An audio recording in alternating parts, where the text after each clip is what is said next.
नमस्कार. मोतीलाल ओसवाल फिनमार्ट आयोजित जुलै 2021 साठीच्या अराउंड द मार्केटच्या या भागामध्ये मी आपल्या सगळ्यांचं मनापासून स्वागत करतो. आपल्यापैकी अनेकांना कल्पना आहे की जून 2020 म्हणजे गेले जवळजवळ एक वर्ष आपण दर महिन्याच्या शेवटच्या शनिवारी अराउंड द मार्केट हा कार्यक्रम घेऊन एकमेकांना भेटत असतो. या कार्यक्रमाचा उद्देशच असा आहे की जो महिना संपत आला आहे त्या महिनाभरात शेअर बाजार आणि एकंदरीतच गुंतवणूक क्षेत्रात झालेल्या घडामोडी आणि त्याचा आढावा घेत त्याच्या आधारावरती एकंदरीतच येणाऱ्या काही 2-3 आठवड्यांमध्ये नेमकं बाजारातलं चित्र कसं असेल या संबंधातला काही आढावा अशा स्वरूपाचा हा व्हिडिओ किंवा कार्यक्रम असतो. त्याला अनुसरून जेव्हा आपण जुलै 2021 या महिन्याचा विचार करतोय त्यावेळेला जुलै महिन्यातल्या 2 महत्त्वाच्या गोष्टी, एक सेकंडरी मार्केटमधली आणि एक प्रायमरी मार्केटमधली. सेकंडरी मार्केटमधली महत्त्वाची घटना म्हणजे 15 आणि 16 जुलै 2021 या 2 दिवशी आपल्याच देशाच्या शेअर बाजारातली उलाढाल संपत असताना BSE सेन्सेक्स हा 53,000च्या पातळीच्या वरती असा बंद झालेला होता. 53,000च्या वरती सेन्सेक्स जाण्याची ही तशा अर्थी पहिलीच वेळ नसली तरी 53,000च्या वरच्या पातळीवरती दिवसाची उलाढाल बंद होत असताना सेन्सेक्स असणं ही घटना या 2 दिवसात पहिल्यांदा घडली. नंतरच्या काळामध्ये काही प्रमाणामध्ये तो सेन्सेक्स बंद झाला आहे आणि जुलै महिन्यातल्या म्हणजे शुक्रवारी 30 जुलैला शेवटची जुलै महिन्यातल्या उलाढालीचा दिवसाचा कारभार संपत असताना BSEचा हाच सेन्सेक्स 52,586च्या पातळीवरती होता. एवढीच त्याची महत्त्वाची घटना आहे असं नाही, तर एकंदरीतच ज्या पद्धतीनं गेल्या काही महिन्यांमध्ये आठवड्यांमध्ये आपल्या देशाच्या शेअर बाजाराच्या निर्देशांकामध्ये चढउतार झाले आहेत हेही जरूर लक्षात घेण्याजोगं आहे. अगदी मागे जायचं झालं तर कॅलेंडर 2020 या वर्षामध्ये आपल्या BSE सेन्सेक्सची सर्वोच्च पातळी होती 42,000 आणि सगळ्यात खालची पातळी होती 26,000. आणि आत्ता मी मगाशी म्हटलं तसं शुक्रवार 30 जुलै 2021ची आपल्या देशातल्या शेअर बाजारातली उलाढाल संपत असतानाचा BSEचा सेन्सेक्स होता 52,586 आणि मगाशी म्हटलं तसं 15-16 जुलैचा विचार केला तर 53,000. म्हणजे ढोबळमानाने बोलायचं झालं तर 42,000 ते 26,000 ते 53,000 अशी ही जी शेअर बाजाराच्या निर्देशांकाची गती आहे, प्रगती आहे, आढावा आहे, आलेख आहे हा लक्षात घेण्याजोगा आहे. कारण एकीकडे करोनामुळेच एकंदरीतच जागतिक अर्थव्यवस्था कोणत्या पातळीवरती आहे आणि त्यातही आपली राष्ट्रीय अर्थव्यवस्था कोणत्या पातळीवरती आहे याचा विचार करायला पाहिजे. पण एरवी खरं सांगायचं म्हणजे लवंगेची उष्णता आणि वेलदोड्याची सर्दी असणारा शेअर बाजार मात्र यावेळेला तुमचं काय करायचं ते करा, मी वेगळंच वागेन असं म्हणतोय. म्हणजे वॉरन बफे जसं नेहमी म्हणतात तसं झालं आहे की economy and market are like husband and wife, they are connected but they are independent and separate. याचं मूर्तिमंत उदाहरण म्हणजे जुलै 2021 हा महिना.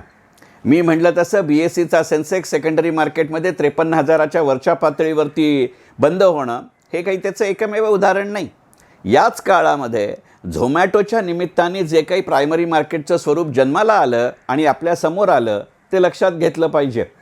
म्हणजे ज्या क्षेत्रामध्ये जवळजवळ बहुतांश असं बिझनेसचं प्रमाण ज्याच्या हातात आहे, जो कोणतीही डिलिव्हरी द्यायचं सामानाचे पैसे सगळ्यात आधी आपल्या खिशात घालतो आणि असं असूनही तो नुकसानीत असतो आणि हे नुकसान भरून काढण्यासाठीच मी IPO जन्माला घालतोय असं मोकळेपणाने सांगतो, त्या झोमॅटोच्या IPOला मिळालेला प्रचंड प्रतिसाद हा जेवढा आश्चर्यजनक होता तेवढाच त्याची नोंदणी होताना तो वरच्या पातळीवरती नोंदणी होईल हे एक वेळ आपण समजू शकतो. परंतु नोंदणी झाल्यानंतरच्याही दिवसामध्ये त्याचे बाजारभाव हे त्याच्या IPOच्या प्राईस बँडपेक्षा वरती असावेत हे मात्र अगदी मोकळेपणाने सांगायचं तर बुचकळ्यात टाकणारं होतं. आणि असं असताना केवळ झोमॅटो हेच अशा पद्धतीचं उदाहरण आहे अशातला भाग नाही. झोमॅटोला जसं सगळ्याच कॅटेगरीमध्ये फक्त एम्प्लॉई कॅटेगरीचा अपवाद वगळता हा प्रचंड मोठ्या प्रमाणावरती ओव्हर सबस्क्रिप्शनचा फायदा झाला. पण त्याच वेळेला गणित लक्षात घ्यावं लागतं की झोमॅटोच्या IPOमध्ये ज्या एका सेगमेंटमध्ये तो इश्यू ओव्हर सबस्क्राईब झाला नाही, अंडर सबस्क्राईब झाला आहे, तो म्हणजे एम्प्लॉईज कॅटेगरीमध्ये आहे. म्हणजे एकंदरीतच wear of the shoe knows where it pinches असं जर म्हणायचं झालं तर झोमॅटोमध्ये किती गडबड आहे याचा विचार केला पाहिजे. आपल्या देशातल्या अनेक नामवंत गुंतवणूकदारांनी झोमॅटोच्या IPOकडे पाठ फिरवली होती, पण त्याच वेळेला ज्या बँकांनी फार मोठ्या प्रमाणावरती झोमॅटोला एरवीही कन्सोर्शियम फायनान्सिंग केलं होतं, त्यांनी त्याच्या पहिल्याच दिवशी त्याच्यामध्ये ॲप्लिकेशन्स करावेत, हेही गणित आपण पाहिलं. आणि झोमॅटो हे एकमेव अशा पद्धतीचं प्रायमरी मार्केटमधलं उदाहरण नाही. दुसऱ्या एका फार्मास्युटिकल कंपनीचा IPO हा पहिल्या तासात ओव्हरसबस्क्राईब करण्याचाही प्रयोग आपण पाहिला. नंतरच्या काळामध्ये एके औषधी कंपनी जिनं आपल्या देशात सगळ्यात पहिल्यांदा घोषणा केली होती की कोरोनावरचं त्यांना औषध सापडलं, प्रत्यक्षात ती वस्तुस्थिती नव्हती आणि नंतर अनेक चौकशींना सामोरे जात त्याच्या आधीचे सेकंडरी मार्केटचे शेअर हे ट्रेड टू ट्रेड सेगमेंटमध्ये असतानाही त्याच्याच एका उपकंपनीचा IPOला मिळालेला प्रतिसाद हे सगळं गमतीचं लक्षण आहे. अशा वेळेला मनामध्ये एक शंका येते की आत्ताची आपली शेअर बाजाराची परिस्थिती ही too much of a money chasing too little of opportunities अशा स्वरूपाची आहे का, याचा विचार केला पाहिजे. आणि असं जर ते असेल आणि आज ते असावं असं वाटतं, तर एकंदरीतच जुलै 2021मधली सेकंडरी मार्केट किंवा प्रायमरी मार्केटमधली वाढ ही अस्वली गुदगुली असण्याची शक्यता वाटते. आणि हे वाटण्याचं दुसरं कारण म्हणजे केवळ जुलै महिन्यातच हे घडलं असं नाही, पण आज जरी तो निर्देशांक 52,500 53,000 या कॉरिडॉरमध्ये फिरत असला तरीसुद्धा अक्षरशः 48,000 नंतरच्या BSE सेन्सेक्सच्या प्रत्येक पातळीवरती एक वेगळं अनोखा पॅटर्न आपल्या लक्षात आला आहे. असे पॅटर्न कदाचित टेक्निकल अनालिसिसमध्ये बसत नसतील, पण ते लॉजिकल अनालिसिसमध्ये मात्र नक्की बसतात. म्हणजे 48,000वरनं 49,000ची पातळी ओलांडणं, त्याच्यानंतर 50,000ची, 51,000ची, 52,000ची, 53,000ची पातळी ओलांडणं, या प्रत्येक पातळीवरती असं झालं आहे की आधीचे काही दिवसभराची उलाढाल होत असताना तो वरची पातळी क्रॉस करतोय. म्हणजे 48कडून 49कडे जात असताना 49,000ची पातळी दिवसभराच्या उलाढालीमध्ये क्रॉस करणं आणि दिवस अखेरची उलाढाल बंद होताना पुन्हा ती 49,000च्या खाली येणं, असं एक दोनदा झाल्यानंतर तो 49,000वरती स्थिरावतो. याचीच पुनरावृत्ती 50, 51, 52 आणि 53मध्ये होते. याचा अर्थ असा की एकीकडे निर्देशांकात वाढ व्हावी अशी प्रत्येकाची इच्छा असली तरीसुद्धा अर्थव्यवस्थेमध्ये कितीही तो हजबंड अँड वाईफसारखं वॉरन बफे म्हणाले तसं इंडिपेंडंट आणि सेपरेट वागत असला तरी मनामध्ये कुठेतरी शंका आहे.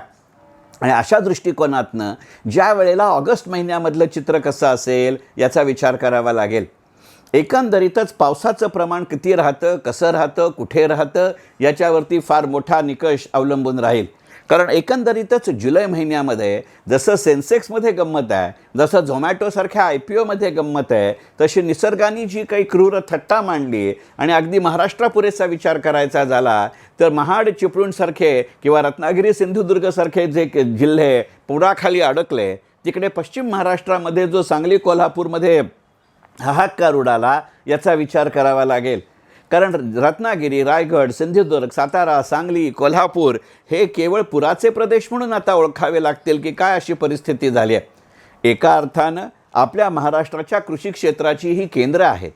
केवळ त्यामुळे कृषी उत्पन्न आणि कृषी उत्पादन याच्यावर परिणाम होतो अशातला भाग नाही, पण ज्या टायर 2, टायर 3 सिटीमधनं मागणी वाढत असते अशा पद्धतीची विचार करणारी ही गावं आहेत, जिथे आता त्यांच्या घराचा पत्ता राहिलेला नाही. हजारो एकर जमीन पाण्याखालती गेली, त्याच्या अंतर्गत त्यांच्या अन्नधान्याचं नुकसान झालं, पिकाचं नुकसान झालं. अशा वेळेला खायचे वांधे होत असताना इन्व्हेस्टिबल सरप्लस राहील का, आणि त्यामुळे एकंदरीतच देशाच्या महागाईचा दर काय असेल याचा विचार करावा. म्हणजे जसं म्हणावं की एकादशीच्या घरी शिवरात्र, तसा आधीच करोनाने मार खाल्लेल्या अर्थव्यवस्थेला जेव्हा असे चक्रीवादळ, पूर आणि इतर अनेक गोष्टींचे वारंवार तडाखे बसतात, याचं या ना त्या स्वरूपामधलं प्रतिबिंब एका विशिष्ट पातळीवरती का होईना शेअर बाजारामध्ये पडल्या वाचून राहील असं वाटत नाही. आज मितीलाही खरं म्हणजे याचे फटके आणि चटके हे बसायला हवे होते, परंतु केवळ प्रायमरी मार्केटमध्ये अनेक मोठे इश्यूज आले, त्यांना रिस्पॉन्स मिळाला, हे जेवढं सत्य आहे तेवढंच म्युच्युअल फंडांनीही आपले अनेक NFO जुलै महिन्यामध्ये बाजारात विक्रीला आणल्याचे आपण पाहिलं. खरं म्हणजे ही गणितं जूनच्या दुसऱ्या आठवड्यापासूनच सुरू झाली होती.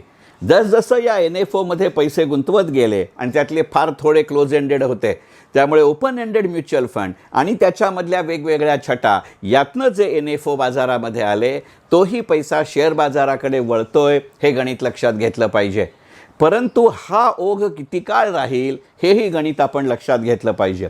मी माझ्या ट्रेनिंग सेशन्समध्ये जसं वारंवार सांगतो तसं की अलीकडच्या काळामध्ये डे ट्रेडिंग आणि पोझिशन ट्रेडिंग हे केवळ इक्विटीमध्ये, हे केवळ कमोडिटीमध्ये, हे केवळ बुलियनमध्ये, हे केवळ फॉरेक्समध्ये होतं आहे अशातला भाग नाही. हे आता म्युच्युअल फंड NFO आणि म्युच्युअल फंड लिस्टिंगमध्येही होत आहे.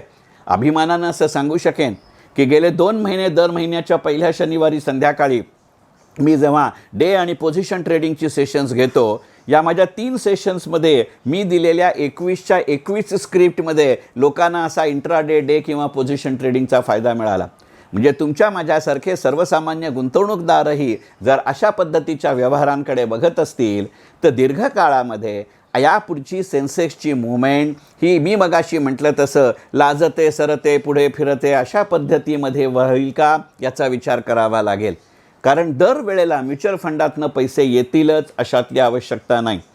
एक गोष्ट मात्र आपण लक्षात घेतली पाहिजे, अशा अनेक नकारात्मक सकारात्मक अशा संमिश्र बातम्या येत असताना एका घटनेकडे किंवा घोषणेकडे जुलै महिन्यामध्ये पुरेसं लक्ष दिलं गेलेलं नाही, हे गणित आपण लक्षात घेऊ.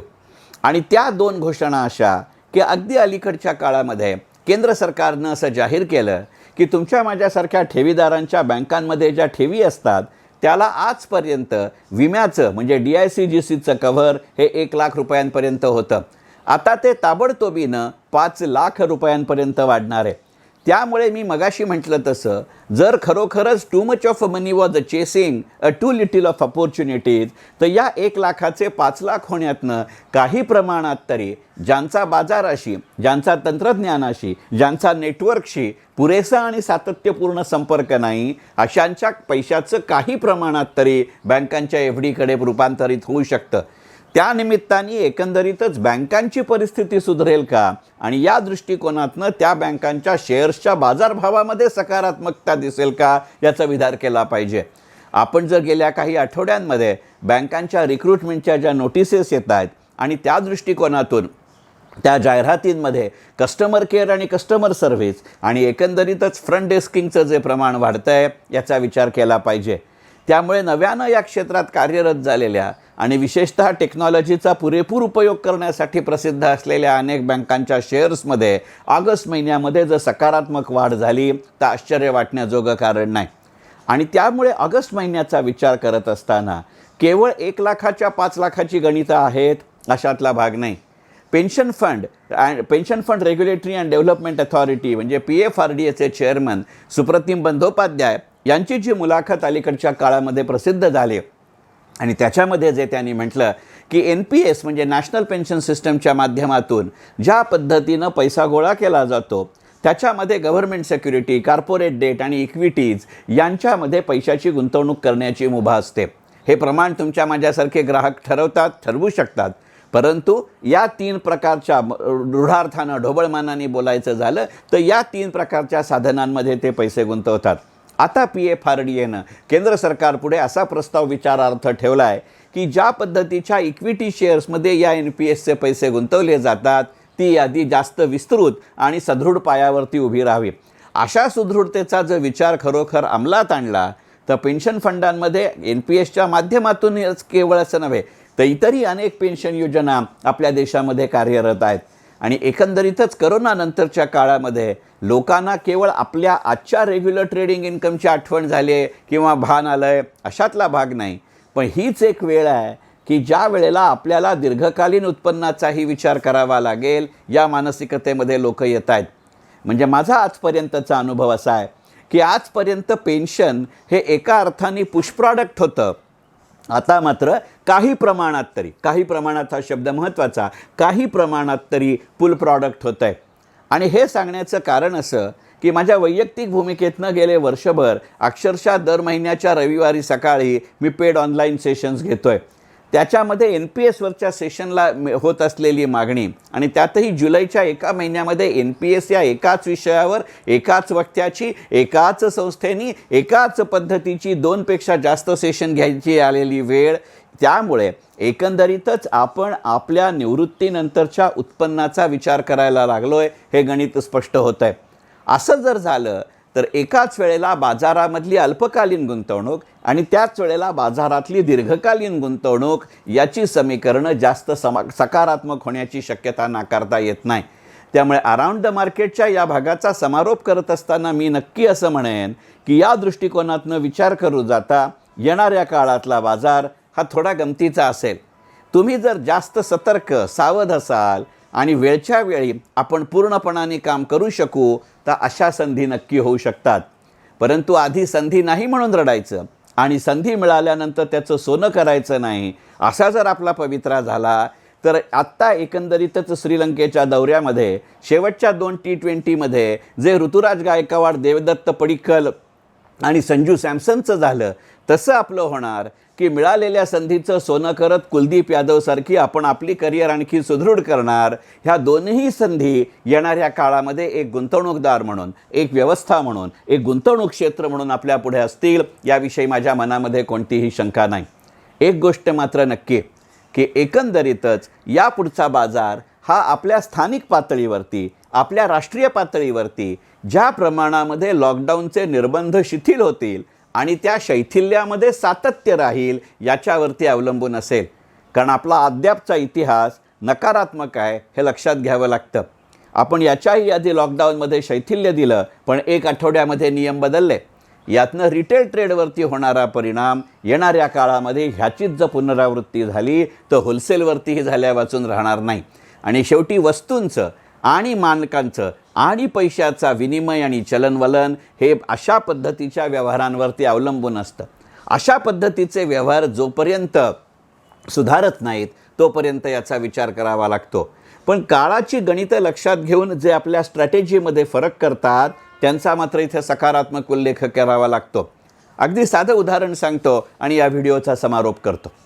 आपण अनेक जण असं म्हणतोय की करोनानंतरच्या काळामध्ये ट्रॅव्हल टुरिझम आणि हॉटेल इंडस्ट्रीला अत्यंत वाईट दिवस आले. ही गोष्ट अत्यंत खरी. पण त्याचाचही उपयोग करून घेणारी जेव्हा माणसं वाढतात त्याचा विचार करावा लागतो. ताज हॉटेल्सचं उदाहरण या बाबतीत मी जरूर देईन. आपल्याला सगळ्यांना माहिती आहे, मी आत्ता म्हणताना जरी ताज हॉटेल्स असं म्हटलेलं असलं तरी ती कंपनी शेअर बाजारामध्ये द इंडियन हॉटेल्स या नावाने लिस्टेड आहे. ताजनं एक योजना सुरू केली की बहुतांश तुमच्या माझ्यासारख्या माणसांची, सर्वसामान्य माणसांची ज्यांचे व्यावसायिक टूर्सशी संबंध नसतो, यांचं एक मनोमन कुठेतरी इच्छा असते, स्वप्न असतं की एक रात्र तरी ताज हॉटेलमध्ये राहायचं. ही भावना आणि आत्ताची व्यवसायाची स्थिती लक्षात घेऊ जाता ताजनं महाराष्ट्रातल्या काही हॉटेल पुरेशी एक योजना सुरू केली. ती स्वतःच्या नावाने न करता एका बुकिंग एजन्सीच्या मदतीने केलं. या माध्यमातनं 2 माणसांसाठी 8,500 रुपये भरायचे आणि पहिल्या दिवशीच्या दुपारच्या जेवणापासून दुसऱ्या दिवशीच्या ब्रेकफास्टपर्यंत, दुपारचं जेवण, रात्रीचं जेवण, रात्रभराचा स्टे आणि ब्रेकफास्ट अशा दोघांची 8,500 रुपयामध्ये सोय करण्याचं पॅकेज सुरू केलं. माझ्या स्वतःच्या अनुभवातून सांगतो, अक्षरशः हाऊसफुल कॅटेगरीमध्ये इंडियन हॉटेल्सचा बिझनेस होतो आहे. म्हणजे आपल्या असलेल्या इन्फ्रास्ट्रक्चरच्या मेंटेनन्स पुरेसा तरी व्यवसायाचं लिव्हरेज करण्याची कला ज्यांना जमली त्याच्यामध्ये इंडियन हॉटेल्स हे काही एकमेव उदाहरण नसेल. परंतु ग्राहकोपयोगी आणि ग्राहकाभिमुख अशी जर धोरणं आपण अवलंबली तर याही काळामध्ये अशा पद्धतीचा अनोख्या पद्धतीनं व्यवसाय करत निदान आपला ब्रेक इव्हन किंवा कॉस्ट मेंटेनन्स ठरवणं आणि सांभाळणं हे सहज शक्य होतं आहे. येणाऱ्या काळामध्ये अशा कंपन्यांचे शेअर्स आणि अशा कंपन्यांच्या आधारावरती इतर अर्थव्यवस्था ही सुधारित राहील याच्याबद्दल माझ्या मनामध्ये कोणतीही शंका नाही. आणि त्या दृष्टिकोनातून ऑगस्टचा जर विचार करायचा झाला तर अशा कंपन्या ग्राहकाभिमुख धोरण घेणाऱ्यांची संख्या वाढणं, पावसाचं प्रमाण आणि इतर नैसर्गिक आपत्तीचं प्रमाण आणि स्वरूप आणि त्याच्याचबरोबर लॉकडाऊनच्या नियमांमधलं सातत्य कोणत्याही अर्थाने यावरती आपला बाजार अवलंबून राहील. कित्येकांची तरी अपेक्षा असली की येत्या महिनाभरामध्ये सेन्सेक्स 60,000 होईल, तरी खरं सांगायचं म्हणजे thinking low is also a crime असं जसं म्हटलं जातं त्याचं ते उदाहरण असण्याची जास्त शक्यता आहे. आणि शेवटी ही एक सामूहिक प्रक्रिया आहे हे गणित लक्षात घेतलं पाहिजे. एकापेक्षा जास्त घटक, एकापेक्षा जास्त संस्था आणि एकापेक्षा जास्त व्यक्ती यांच्या एकंदरीतच समुच्चयातनं असे निर्णय जन्माला येत असतात. हा निष्कर्ष कधीही टाळता येत नाही हे समजून घेणं हेच या अराउंड द मार्केटच्या भागाचं मला असलेलं महत्त्वाचं उद्दिष्ट होतं. मनःपूर्वक धन्यवाद.